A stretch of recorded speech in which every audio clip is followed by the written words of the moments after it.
በቤቶቨን ካፌ ውስጥ ጧት በአስተናጋጅነት እየሰራው ተሲያት የጀርመን መንግስት በፈቀደልኝ መሰረት ጀርመንኛ ቋንቋ እየተማርኩ ትንሽ እንደቆየው ጆሮዬን ያመኝ ጀመር። ህመሙ በፈጠረብኝ ጭንቀት ምክንያት የ3 ቀናት ፈቃድ ለመጠየቅ ስራ አስኪያጃችንን ደጅ ጠናው። ስራ አስኪያጁ እድሜው በግምት 50 ዓመት የሚጠጋው ጎልማሳ ነው። ጀርመን ሀገር ተምሮ ከመጣ ወዲህ የጀርመኖች ታታሪነት ተጋብቶበት በቀሪው ህይወቱ አንዲት ሰከንድ ላለመባከን ቃል ገብቷል ይባላል። ለምሳሌ የሚለብሰው ሹራብ በፊትም በጀርባም ኪስ አለው። ምክንያቱም አዙሬ የለበስኩት አልለበስኩት የሚለውን ለማጣራት ጊዜ እንዳያባክን ነው። ሽንት ቤት ሲገባ እንኳ የጀመረውን ስራ ይዞ ይገባል። ታዲያ የሽንት ቤቱ በር ሲንኳኳ ቢሮ ውስጥ ያለ መስሎት ይግቡ ብሎ ይጋብዛል ይባላል። ከዕለታት አንድ ቀን ባለቤቱ የኔ ውድ ምን ነው የሻይ ሰዓት እንኳ የለም ብትለው በሻይ ንግድ እንጂ በሻይ ሰዓት የከበረ ህዝብ የለም ብሎ መልሶላታል ይባላል። ከሳምንት አንድ እሁድ ለ2 ሰዓት ያህል እረፍት ያደርጋል። በዚህ ጊዜ የሚወደው የጊዜ ማሳለፊያ እጁን ወደ ኋላ ሸርቦ በእግር መንሸራሸር ነው። ታዲያ በእግሩ እየተንሸራሸረም ስራ እንዳይፈታ እርምጃዎችን ይቆጥራል። ስራ አስኪያጁ ቢሮ ገብቼ ጉዳይን በጥቂት ቃላት አስረድቼ ከቋጨው በኋላ ውሳኔውን ጥበቃ አይኑን ማየት ጀመሩ። መልስ አይሰጠኝ ከፊቱ የነበረውን የስልክ እጀታ አንስቶ ቁጥሩን ከመታ በኋላ ለእርሱ ከካፌ ማኪያቶ እንዲላክለት አዞ ወደ እኔ ፊቱን መልሶ ቫስ ሞተንዚ ወይም ምን ትወስዳለህ ብሎ ጠየቀኝ። መቼም በአማርኛ ሊጠይቀኝ ይችል ነበር፣ ግን ይህ ሰው ምንም ነገር ማባከን አይፈልግም። በአንድ አረፍተ ነገር ግብዣ ማቅረብ ብቻ ሳይሆን ጀርመንኛ መፈተንም እንደሚቻል ያምናል። ዳቦና ሻይ እንዲጋብዘኝ ፈልጌ ነበር፣ ግን ዳቦና ሻይ በጀርመንኛ ምን ማለት እንደሆነ አላወቅኩም። አላዋቂነቴን ከማጋለጥ ዳቦና ሻዩን መሰዋት መርጬ ቫሰር ውሃ ብዬ መለሱ። እነሆ እርሱ ማኪያቶውን እያጣጣመ እኔ ጉንጭ የሚቆረጥም ቀዝቃዛ ውሃ እየተጋተርኩ ቁጭ ብለናል። በነገራችን ላይ በአንድ አረፍተ ነገር 2 ሐሳብን ስለመግለጽ ስናገር ሌላ ነገር ትዝ አለኝ። በአንድ ድንጋይ 2 ወፍ ይላል የሀገራችን አዳኝ። በአንድ ክፍለ ጊዜ 2 የትምህርት አይነቶች ይላሉ የ3ኛ ክፍል የስፖርት መምሬ። ትዝ ይለኛል 3ኛ ክፍል ስደርስ ብዙ መምህራን ወደ ሱዳን ስለተሰደዱ በትምህርት ቤታችን ውስጥ ከነበሩት መምህራን ይልቅ ዘበኞች በቁጥር ይበልጡ ነበር። የመምህራን እጥረትን ለመቋቋም አንድ መምህር 2 የትምህርት አይነቶችን እንዲያስተምር የሚያዝ ህግ ወጣ። በዚህ ህግ መሰረት የስፖርት መምህራችን የመዝሙር መምህርም እንዲሆኑ ተወሰነ። በመጀመሪያው ክፍለ ጊዜ ያስሮጡናል፣ በሁለተኛው ክፍለ ጊዜ ደግሞ አጥንት የሚከስከስ የሚለውን መዝሙር ያዘምሩናል። ከጊዜያት በኋላ ግን 2 ክፍለ ጊዜ ማስተማር ስለታከታቸው ስፖርትና መዝሙርን በአንድ ክፍለ ጊዜ ለማጠቃለል ወሰኑ። እናም አጥንት የሚከስከስ የሚለውን መዝሙር እየዘመርን እንድንሮጥ ሐሳብ አቀረቡ።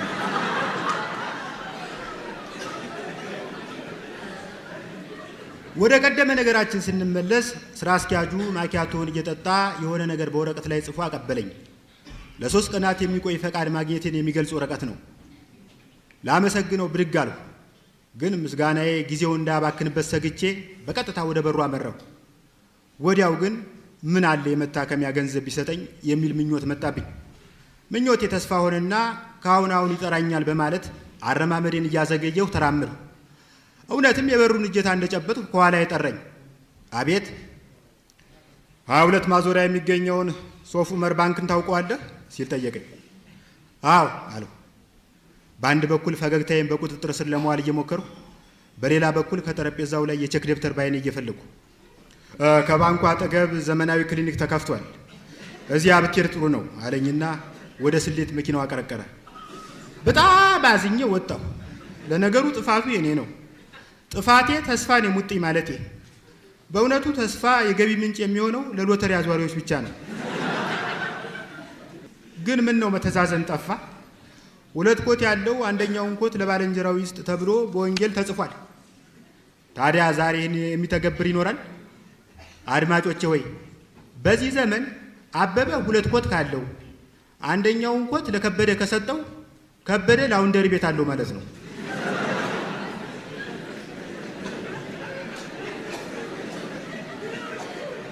የቤቶቨን ካፌን ግቢ እንደለቀኩ ጎዳናው ዳር ቆሜ ሚኒባስ መጠበቅ ጀመርኩ። ድንገት ዞር ስል ግን አንድ ትዕይንት ዓይንን ያዘው። ግራ እጁ የተቆረጠ ጠብደል ለማኝ በቀኝ እጁ ገጀራ ይዞ እየነቀነቀ አረ ስለ ገብርኤል፣ አረ ስለ ገብርኤል እኔ ተናግሬ ያለው ስለ ገብርኤል በማለት ኃላፊ አግዳሚውን ይለምናል። ኃላፊ አግዳሚውም ገብርኤልን ሳይሆን ገጀራውን ፈርቶ ምጽዋቱን ያድርግልታል።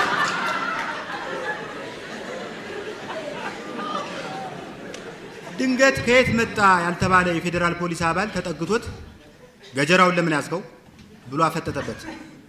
ለማኙ አንገቱን ደፍቶ በግጦሽ መሬት ምክንያት በተከሰተ ግጭት ግራ እጄን ያጣሁት በዚህ ገጀራ ስለሆነ ለመታሰቢያነት ይዤው ዞራለሁ አለና እረ ስለ ገብርኤል ብሎ ወደ አልፋጆች ዞረ።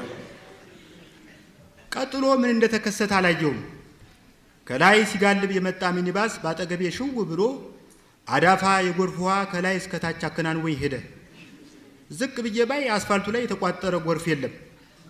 ታዲያ ውሃው ከየት መጣ? ምናልባት የሚኒባሱ ሹፌር በባሊ ደፍቶብኝ ይሆን? ቀኑ ደመናማ በመሆኑ ፀሐይዋ ያለ ወትሮዋ በመራቋ አውሮፕላን ጀርባ ላይ ካልተሰጣ በቀር የረጠበው ልብሴ እንደማይደርቅ ገባኝ።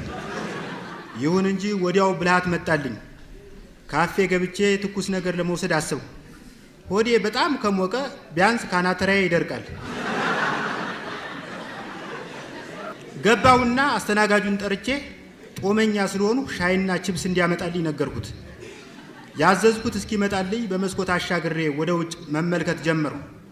ማዶ ካለው አሮጌ አጥር ስር አንድ መጽሐፍ አዟሪ ጎረምሳ ብልቱን በጳውሎስ ኛኞ መጽሐፍ ጋርዶ ሽንቱን ይሸናል።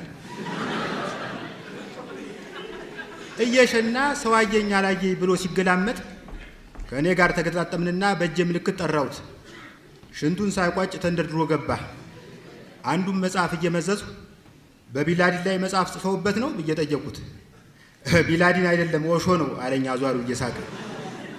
ኦሾ መጽሐፍ ለናሙና 2 አንቀጽ አንብቤ የእግዚአብሔርን ሕልውና ስለተጠራጠሩ አስተናጋጁ ችብሱን ትቶ ጥብስ እንዲያመጣልኝ ነገርኩት።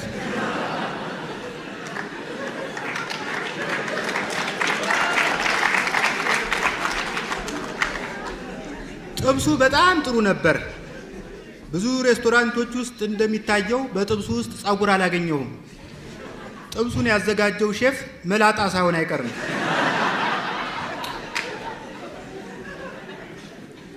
ከካፍቴሪያው ከወጣው በኋላ ሳልፈልግ ራሴን ከአስተናጋጁ ጋር ማነጻጸር ጀመርኩ። ልጁ በመልክና በዩኒፎርሙ ጥራት ይበልጠኛል። በተጨማሪም ኮካ በትከሻው ላይ አስቀምጦ መክፈት ይችልበታል። በእርግጥ ኮካን ትከሻ ላይም ክፈተው ጠረጴዛ ላይ ጣዕሙን አይቀይርም። ግን በቃ ተስተናጋጁ ኮካ ጠጥቶ የሰርከስ ትርኢት ይመረቅለታል። ያ አስተናጋጅ በዚህ ረገድ ሊደነቅ ይገባል። በሂሳብ ግን አይደርስብኝም። እኔን ጨምሮ የ3 ደንበኞችን ሂሳብ ሲሳሳት አይቻለሁ። ይህ ሰው በባቄላ ፍሬ ሲያሰላ ያደገ ሳይሆን አይቀርም ብዬ አሰብኩ። ጓደኛዬ ሙዝ እንደነገረኝ የጥንት ኢትዮጵያውያን በጦርነት የተሞላ ኑሯቸው የሂሳብ ዕውቀታቸውን ለማዳበር ጊዜ ስላልሰጣቸው መደመርና መቀነስን የሚሰሩት የባቄላ ፍሬን በመጠቀም ነበር። ነገሩ እውነት ከሆነ በኢትዮጵያ ታሪክ ውስጥ የባቄላ ዝምድና ከአተር ጋር ብቻ ሳይሆን ከካልኩሌተር ጋር ጭምር ነው። ወደ ቤት መጣሁ። በግቢ ውስጥ አበባ ሲንከባከቡ የቆዩት አከራዬ ወይዘሮ ይርገዱ በቀን ያለ ወትሮዬ ግቢ ውስጥ ቢያዩኝ ተገርመው ምን ነው ብለው ጠየቁኝ። ትንሽ አሞኝ ነው አልኳቸው። በልግባና ጋደም በል መተን እንጠይቀሃለን አሉኝ ከእጃቸው ላይ አቧራቸውን እያራገፉ። ግድ የለም ህመሜ የሚያስተኛ አይነት አይደለም አልኳቸው። ቢሆንም ለመጠየቅ እንዲመቸን ገብተህ ብተኛ ይሻላል። ማምለጫ ስለሌለኝ ገባሁና አልጋዬን አነጠፉ። አከራዮቼ በእኔ ጤንነት አሳበው የቤቱን ጤንነት ለመሰለል ስለሚመጡ እንደ አቅሜ ክፍሉን አሰማመርሁ። ፖፖዬንና ጫማዬን አልጋው ስር ደበቅኳቸው። ከዚያ ሬዲዮኔን አውጥቼ ከክክ ጋራ ተሰጥቶ የዋለውን ባትሪዬን አጉርሼ ኤፍኤም ከፈቱ። በሬዲዮኑ ውስጥ ጋዜጠኛው ባለስልጣኑን ሰሞኑን ስለሚታየው የመብራት እጥረት እየጠየቃቸው ነበር። አዲስ አበባ ሰሞኑን ማታ ማታ በጥቂቱ በርታ በብዙ ጠፍታ ፊልም የተጀመረበት ግዙፍ ሲኒማ ቤት ትመስላለች። አሁን ቅድም የገባውበት ካፌ ውስጥ ነዋይ ደበበ በኪቦርድ ሳይሆን በጄኔሬተር ድምጽ ታጅቦ ሲዘፍን ነበር።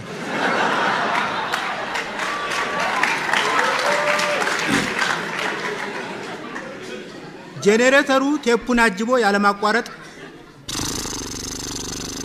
ስለሚል ድምፃዊው በስቱዲዮ ውስጥ ሳይሆን በሄሊኮፕተር ውስጥ ሆኖ የሚዘፍን አስመስሎታል።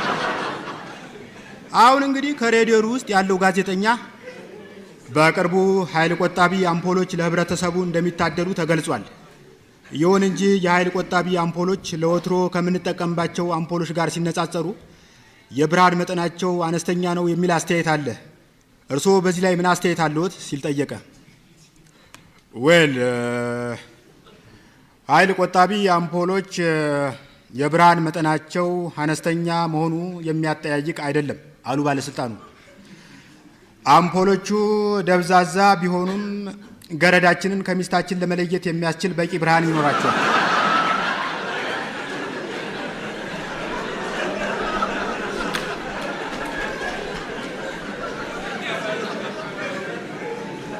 ጋዜጠኛው ቀጠለ።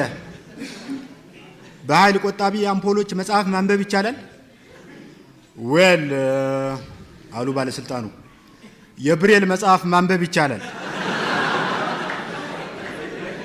ይህን ያደረሰኝ ሬዲዮን ነው ወይስ የተቃወሰ ጆሮዬ ነው የሚለውን መመለስ አቅቶኝ ሬዲዮኔን ስዘጋ የቤቴ በር ተከፍቶ ተከራዮቼ ፊትና ኋላ ሆነው ተከታትለው ገቡ። አመሰግናለሁ።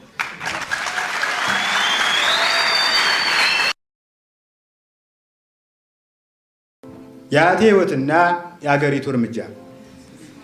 ወታደራዊ መንግስት ስልጣን ከያዘ በኋላ ሞአ አንበሳ የሚለውን ሐሳብ የሚያስታውሱ ነገሮችን በሙሉ ከአገሪቱ ማጽዳት ጀመረ። በዚህ መሰረት በየዱሩ የሚገኙ አንበሶችን በሙሉ በታንክ አስረሸናቸው። አንበሶች ሲያልቁ የአንበሳ አውቶቡስ ሰራተኞችን በቁጥጥር ስር መዋል ጀመረ። አያቴ በጊዜው ከማማረር ይልቅ መመራመርን የሚወድ ሰው ነበርና በትራንስፖርት በኩል የተፈጠረውን ክፍተት ሊጠቀምበት አሰበ። ወዲያው ቀልጠፍ ብሎ 400 አህዮችን ከሱዳን አስመጥቶ የአህያ መንጃ ፈቃድ አውጥቶ ስራ ጀመረ። የእርሱ አህዮች በየፌርማታው ላይ የተሰጣቸውን መለያ ቁጥር ለብሰው ይቆሙና መንገደኛ ይጠባበቃሉ። በ24 ቁጥር አውቶቡስ ይሳፈር የነበረ መንገደኛ 24 ቁጥር አህያን ይጠብቅና ይሳፈራል። በአውቶቡስና በአህያ ትራንስፖርት መካከል ያለው ልዩነት አንድ ነው። አህዮች የመገመጥ እንጂ የመገልበጥ አደጋ ይደርስባቸውም ነበር። በጊዜው በሬዲዮ ይተላለፍ የነበረው የትራፊክ አደጋ ዜና ይህን ይመስላል። 2 ሰዎችን አሳፍሮ በሌሊት ይጓዝ የነበረ ንብረትነቱ የአቶ ሰውነቴ የሆነ አህያ ከጅብ መንጋ ጋር የመላተም አደጋ ደርሶበታል። የአደጋ ጊዜ ሰራተኞች ከቦታው ሲደርሱ በሕይወት ያገኟቸው ጅቦችን ብቻ ነበር።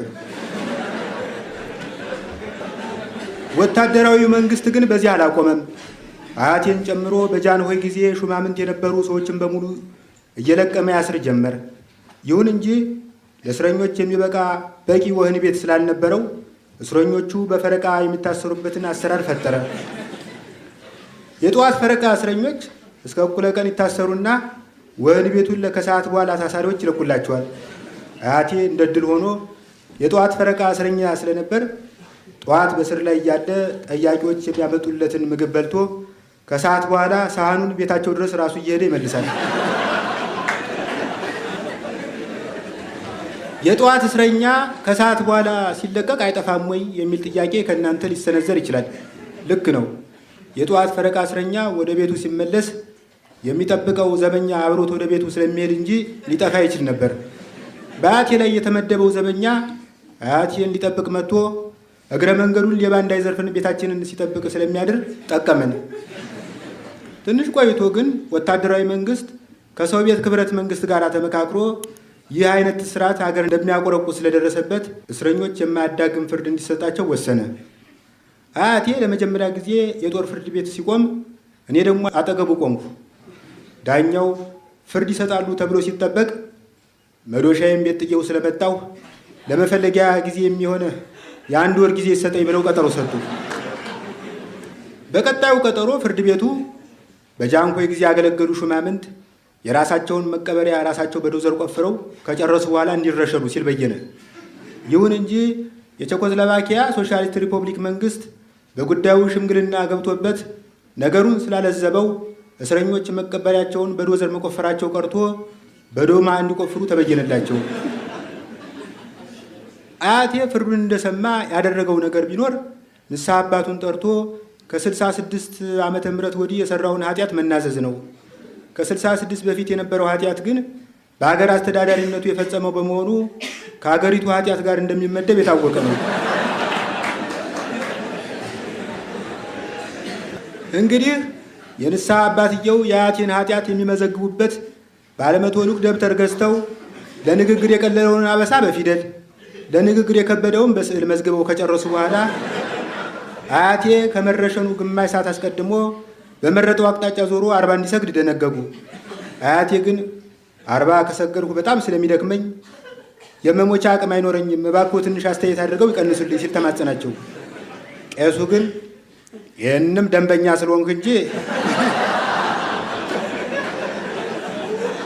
እንደ ኃጢአትህ ቢሆንስ እንደ ሽንኩርት በራስህ እንድትተከል ማድረግ ይቻል ነበር። ለማንኛውም ግን ይከብደኛል የምትል ከሆነ 20ውን ስገድ፣ ቀሪውን 20 የልጅ ልጅ ይሰግድልሃል ብሎ አሻሻለ። በመረሸኛው ቀን እስረኞች በዶማቸው መቀበሪያቸውን ይቆፍሩ ጀመር። አንዳንዶቹ በትንሣኤ ቀን መለከት ሲነፋ ቶሎ ለመውጣት እንዲያመቻቸው ጉድጓዳቸውንም ብዛም ሳያዘልቁ ቆፈሩት። ሌሎች ግን የአካባቢው ሰው የገበጣ መጫወቻ ሲቆፍር አጽማቸውን እንዳያገኝባቸው ሰግተው አዝልቀው ቆፈሩ። ያም ሆነ ሁሉም እንደ የጥልቀቱ በቆፈረው መቃብር አፍ ቆሞ ተረሸነ። አያቴ ተራው ደርሶት መቀበሪያውን በሚቆፍርበት ሰዓት ግን አንድ አስደናቂ ነገር ተከሰተ። 2 ክንድ ያህል እንደቆፈረ አንዳች ጠረን ያለው ፈሳሽ ፍልቅ ፍልቅ ቡልቅ ቡልቅ ይል ጀመር።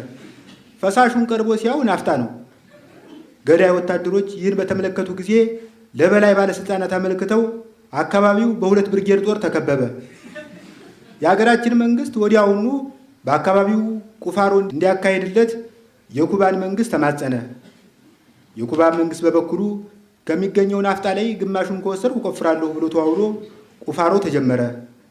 ከብዙ ቁፋሮ በኋላ ግን ከ100 ዓመታት በላይ ተቀብሮ የኖረ የናፍጣ ጀሪካን ብቻ ተገኘ። ጉዳዩ በምድር ፈልፋዮች ወይም አርኪኦሎጂስቶች ሲጣራ በአጤ ምኒልክ ዘመነ መንግስት ይኖር የነበረ ብላቴና ናፍጣ ግዛ ተብሎ ገዝቶ ሲመለስ እንቅፋት መጥቶት ከመንገድ ስለሞተ ከዚያው ከጀሪካኑ ጋር ተቀብሮ ኖሯል። ነገሩ ይህ መሆኑ ከተረጋገጠ በኋላ የኩባ መንግስት በውሉ መሰረት ግማሽ ጀሪካን ናፍጣ ይገባኛል ብሎ አመለከተ። ወታደራዊ መንግስት ግን ቅርስ የማካፈል ውል የለኝም ብሎ እምቢ አለ። በዚህ ዓለም አቀፋዊ ውዝግብ መሃል አያቴ ስለተረሳ ዶማውን ይዞ ወደ ቤቱ መጣ። ይህ በእንዲህ እንዳለ አገሪቱ በሌሎች ችግሮች ውስጥ ወድቃ ነበር። በተለይ በቂ ኃይል እያላት የኤሌክትሪክ ሽቦ ምሰሶ እጥረት ስለገጠማት የመብራት አገልግሎት ተቋረጠ። በዚህ ሁኔታ ውስጥ የአፍሪካ መሪዎች ጉባኤ ስለተቃረበ መንግስት ረጃጅም ወጣቶችን ከየመንደሩ መልምሎ ጎዳና ላይ በየ100 ሜትር ርቀት ላይ ቆመው ፋኖስ ሲያበሩ እንዲያድሩ አደረገ።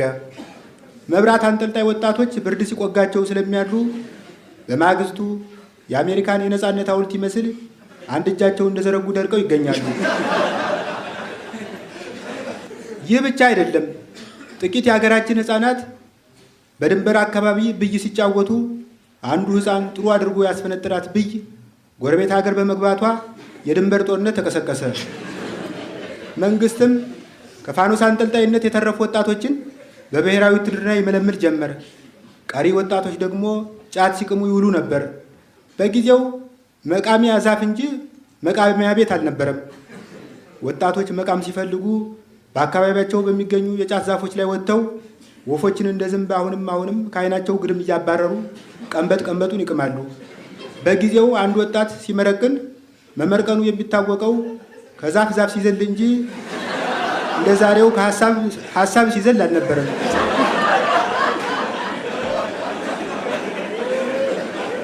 አያቴ ይህን አገራዊና ክፍለ ሀገራዊ ችግር ሲያይ ሰውነቱ ብቻ ሳይሆን አናቱም ሳይቀር ስለከሳ 2 ባርኔጣ ደራርቦ ለማድረግ ተገዷል። ብስጭቱ እየበረታ ሲመጣ በመንግስት ላይ ለመሸፈት አሰበ። ለመሸፈት የሚያስፈልጉ 2 ነገሮች ጠመንጃና ጥቅጥቅ ያለ ጫካ ናቸው። አያቴ ጠመንጃ አግኝቶ ጥቅጥቅ ያለ ጫካ ፈልጎ ስላጣ ችግኝ ተክል ጀመር። አያቴ ከዚህ በኋላ ለሀገሬ መልፋት እንደሚያስጠቃይ ከሆነ ለራሴ ያስባለሁ ብሎ 1 ክፍል ያለው ቤት መስራት ጀመረ። ወታደራዊ መንግስት ወረሰበት እንጂ 1 መታጠቢያ፣ 1 መኝታ ቤት፣ 1 ሳሎን ያለው መኖሪያ ቤት ነበረው። ይህንን የዘነጉት ደብተራ አስነ ኢየሱስ ግን የመታጠቢያ ቤቱ ውሃ የሚያስቸግርህ ከሆነ አባይ ወደ ሱዳን ከመግባቱ በፊት በመታጠቢያ ቤት በኩል እንዲያልፍ አደርግልሃለሁ እያሉ መልእክት ይሰዱ ነበር። አዲስ የሰራው ቤት ባለ 1 ክፍል ቢሆንም በብረት ምጣድ አማካኝነት የ3 ክፍሎችን ሚና ይጫወታል። በብረት ምጣዱ ጥብስ ሲጠበስ ክፍሉ ኩሽና ይሆናል። በብረት ምጣዱ ቡና ሲቆላ ክፍሉ ሳሎን ይሆናል። በብረት ምጣዱ አያቴ ገላውን ሲታጠብ ክፍሉ ሻወር ቤት ይሆናል። በዚህ አይነት አያቴ ጤንነቱን እየጠበቀ ንጽህናውን እየጠበቀ ታክሲም እየጠበቀ ሲኖር አንድ በጎረቤት የሚኖሩ ሴትዮ ዶሮ ብታልም ጥሬዋን የሚል ተረትና ምሳሌ ሲናገሩ ስለሰማ ዶሮ የማርባት ሀሳብ ተከሰተለት። ይሁን እንጂ በኪሱ የቀረው ፍራንክ ጥቂት እንቁላሎችን ብቻ መግዛት የሚያስችል ስለነበር ያን ገዝቶ ከጎረቤት ተመላላሽ ዶሮ ተከራይቶ ለማስታቀፍ ፈልጎ ነበር። ግን ኪራዩ የማይቻል ሲሆንበት ለምን ራሴ አልታቀፈውም በማለት ከላይ መጽሐፍ እያነበበ ከታች እንቁላል ታቅፎ ይውላል። በ21ኛው ቀን የእያንዳንዱን እንቁላል አናት በኩክ ማውጫ ብረት ሲፈነክት ጫጭቶች ሲጥ ሲጥ ሲጥ ሲጥ እያሉ ብቅ አሉ። እነዚህ ጫጭቶች ከዶሮ ዶሮነትን ሲወርሱ ከአያቴ ደግሞ የካፖርቱን ቀለም ወርሰዋል። መቼም የኩክ ማውጫ እንደ ዶሮ መንቁር አይሆንምና አያቴ በፍልፈላ ላይ እያለ የአንዷን ጫጩት አንገት በከፊል በጠሰው። ወዲያው ግን ቀልጠፍ ብሎ ገብስማ ቀለም ባለው ክር የተበጠሰውን አንገቷን ሰፋው። ጫጩቲቱ እያደገች ስትሄድ ከስጋዋ ይልቅ የተሰፋችበት ክር እየፋፋ መጣ። በቀጣዩ ፋሲካ ስትታረድም ለአያቴ መላላጫ ለእኔ ቱባ ክር ደረሰኝ።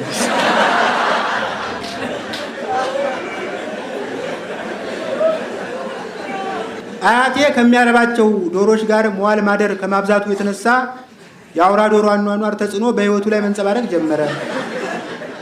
ከተጽዕኖቹም መካከል ወደ ሴቶች አብዝቶ መሄድ፣ ጓሮውን ያለ ምክንያት መኮትኮት፣ ካፖርቱን አሁንም ማራገፍ፣ ቀይ ኮፍያውን ሳያወልቅ መተኛት ወዘተ ይገኙበታል።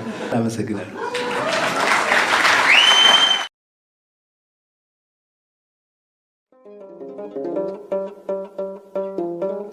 የእንቁጣጣሽ ማለዳ አቀርቅሮ ቃል ያምጣል፣ ቃላት ዝግ እያሉ ይወለዱለታል። የኔም ቤት ታፈራው ዘለቀ የአንቺን ደግነት በምን ቃል ገልጸዋለሁ? ለኔ ያልሆንሽው ከቶ ምን አለ? ሲርበኝ እንጀራ ሲጠማኝ ውሃ ልሻም፣ ታፈራው ብዬ ስምሽን ስጠራ ጠግባለሁ። ከፊት ለፊቱ የተገተረው ብላቴናው ከተመስጦ ያደናቅፈዋል። አብዬ አብዬ ራብዬ ምን ፈለክ? ተዘጠኝ ቤት የእንቁጣጣሽ ብዬ 2 ብር ከ75 ሳንቲም አገኘው። ጎሽ ጎበዝ ነኝ አይደል? በጣም አየሽ፣ የኔዋ ታፈራው አንቺ እኮ ለኔ፣ አንቺ ማለት ለኔ ራብዬ አለ ልጁ። ምንድን ነው? በሽቆ ጮኸበት። በብሩ ምን ልግዛበት? ብሩማ ያንተ ነው። ምን ልግዛበት? ደብተር ግዛበት። ደብተርማ አንተ ትገዛልኛለህ። እሺ ከረሜላ ምናምን ግዛበት። ወደ ደብዳቤው ተመለሰ። የሚስቴን ሞት ያስረሳሽኝ አንቺ ነሽ ታፈራው፣ ጎኔን ያለመለምሽው አንቺ ነሽ ታፈራው፣ ለስራዬ ፍቅር ያገኘው አንቺን ካገኘው በኋላ ነው ታፈራው፣ የደሞዝ እድገት ያገኘው አንቺን በመውደዴ ነው ታፈራው። አይ ታፈራው፣ አንቺ ለኔ ምን ያልሆንሽው ነገር አለ? አብዬ። አቤት። ባገኘው ሳንቲም ላይ ትንሽ ብር ጨምረህ ሞተር ሳይክል ግዛልኝ እስቲ። አቡሽ። አቤት። ሂድ ወጣ በልና ተጫውተና። ዛሬ ዓመት በዓል ስለሆነ ልጆች ሁሉ የሉም። ታፈራው፣ ዛሬ ዓመት በዓል ነው። እንኳን አደረሰሽ። ባለቤትሽ ዛሬ አብሮሽ እንደሚውል ሳስብ አንዳች ስሜት ውስጤን ወረረው። ከትናንት ወዲያ እሱ ያንን ተራራ የሚያክል መኪና እያሽከረከረ በረሃ ለበረሃ ሲኳትን፣ አንቺና እኔ ባልጋችን ላይ ዓለማችንን እንቀጭ ነበር። ረሳሽው እንዴ? ትትረሹም አትችም እንዴት ተደርጎ? አብዬ ባካፈን ዝጋ። ዛሬ ማለዳ ተነስቼ በመስኮት አሻግሬ ወደ በረንዳችሁ እመለከት ነበር። ያ የተረገመ ባልሽ አባ ጨጓሬ መሰለ ክንዱ ላይ ያለውን ክናዳ ሰብስቦ ጠቦቱን ሲገፋ አየሁት። አሁን ያን ጠቦት ብሎ ይግዛው። እውነቴን ነው ታፈራው። ቀንድ ባላይበት ኖሮ ጸጉራም ድመት ገዙ ብያማችሁ ነበር። ሰውዬሽ ምን አይነት ሰፍሳፋ ቢሆን ነው አንቺን ለመሰለች ወይዘሮ ጉፋያ ገዝቶ የሚያመጣልሽ? በዚያ ላይ ገፈፋ ለመቻሉ እንኳን አንቺን እናሳፍረኝ። ቆዳውን 10 ቦታ እየቀደደ ወንፊት ሲያደርገው ባይ ቢላዋውን ነጥቀህ በዚያ ጥስ ሆዱ ላይ ሻጥበት ነበር ያለኝ። ምን ያደርጋል፣ አንቺን ማሰብ ደም ፍላቴን ያቀዘቅዟል። አብዬ ምንድነው? ወረቀት ስጠኝ እስቲ። የለኝም። ታፈራው፣ ያገመምተኛ ባልሽ ነገ ይሄዳል ብዬ ተስፋ አደርጋለሁ። ያኔ የፍቅራችንን ጽዋ ዳግመኛ እንጎነጫለን። እስከዚያው ግን ይችን ካርድ አበረክትልሻለሁ። ያንቺው የፍቅርሽ ምርኮኛ ኃይለ ማርያም ኃይለ ሚካኤል። ወረቀቱን ገለበጠና ጠረጴዛው ላይ ያኖረው። ከዚያም በሐሳብ እየናወዘ በአካባቢው ወዳለው ሱቅ ሄደ። ሱቁ ተዘግቷል። የሚፈልገውን እስኪያገኝ ድረስ ተንጓለለ። ፖስታ ገዝቶ ሲመለስ አቡሽን እንጂ የጻፈውን ደብዳቤ አላገኘውም። እዚህ ላይ የነበረው ወረቀትስ አለ በጠረጴዛው በታች ወለሉ ላይ ሲያጣው። ጀርባው ላይ አበባ ስዬ እንቁጣጣሽ አልኩበት። ምን አለህ? ትተው ነበር እኮ አብዬ። ዝጋ። እጁን አወናጨፈበት። ለመሆኑ ለማን የሰጠው? ጎረቤታችን ላሉት ሰውዬ ጽዋት ሄጄ አጥቻቸው ነበር። አሁን ሲመጡ ደግሞ ወረቀቱ አለቀብኝ። ምን ላድርግ? አባትየው ለመተንፈስ ተቸገረ።